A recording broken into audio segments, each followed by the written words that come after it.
اس کا مذاق نہیں اڑا رہی ہوں، میں صرف کہہ رہی ہوں جو کیے کہ غداری پاکستان کے ساتھ ہوئی، خان صاحب نے اپنے لوگوں کو بتا دی اور خان صاحب ہی کو جیل میں ڈال دیا۔ اس کے بعد اگر اس ملک کے ساتھ غداری ہوگی، مجھے بتا دیں کون سا پرائم منسٹر، جو عمران خان کہتے ہیں، اس کے بعد کون سا پرائم منسٹر کی جرت ہوئے گی کہ وہ کھڑا ہو کر اپنے ملک کی حفاظت کر سکے اور غداری کے خلاف اور یہ جو سازشوں کے خلاف اس کو یہ پتہ ہوگا کہ اگر میں نے آواز اٹھائی یا میں نے ریفیوز کیا تو مجھے جیل میں ڈال دیا جائے گا۔ اس کے بعد کوئی نہیں کھڑا ہوگا آپ کے ملک کو ڈیفینڈ کرنے کے لیے۔ ڈونلڈ لو کے واسطے کیا کہیں گے؟ ڈونلڈ لو پر جو ہے سابقہ وزیر داخلہ رانا ثناء اللہ صاحب نے جو ہے وہ اس طرح جو کچھ، مجھے تو لگتا ہے رانا ثناء اللہ ڈونلڈ لیو کے وکیل ہیں، ان کو انہوں نے ہائر کیا ہے، ان کو ڈونلڈ لیو کے وکیل تھے، انہوں نے ان کے لیے یہ کیس کیا ہے۔ حالانکہ یہ فارن منسٹری کو فکر ہونی چاہیے کہ میرا سائفر کی کاپی کدھر گئی، حالانکہ سائفر تو آپ کو ساروں کو پتہ نہیں ہے کہ سائفر میں کیا ہے، سب کو پتہ ہے۔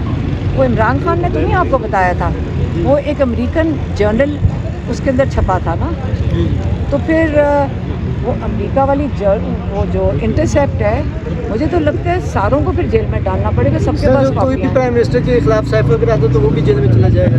آپ کس میں اسی طرح اگر سائفر آتے رہے تو اس طرح سائفر نہیں آیا، وہ ایک دھمکی آئی تھی پرائم منسٹر کو اتارنے کی، تو پاکستان کی سوورینٹی کے اوپر اس سے بڑا حملہ ہو سکتا ہے، اور اس کے لیے عمران خان کیونکہ اس نے اپنے لوگوں کو بتایا آج جیل میں، اس سے زیادہ کیا آپ کو بھی نظر آ رہا ہے، اور مجھے لگ بھی رہا کہ ان کا ارادہ ہے ان کو ایسے نکالنے کا، لیکن ان کو یہ غلط فہمی ہے کہ آپ کا خیال ہے کہ ہم لوگ جو صبر سے بیٹھ کے دیکھ رہے ہیں اور عمران خان صبر سے جیل کے اندر بیٹھے ہیں۔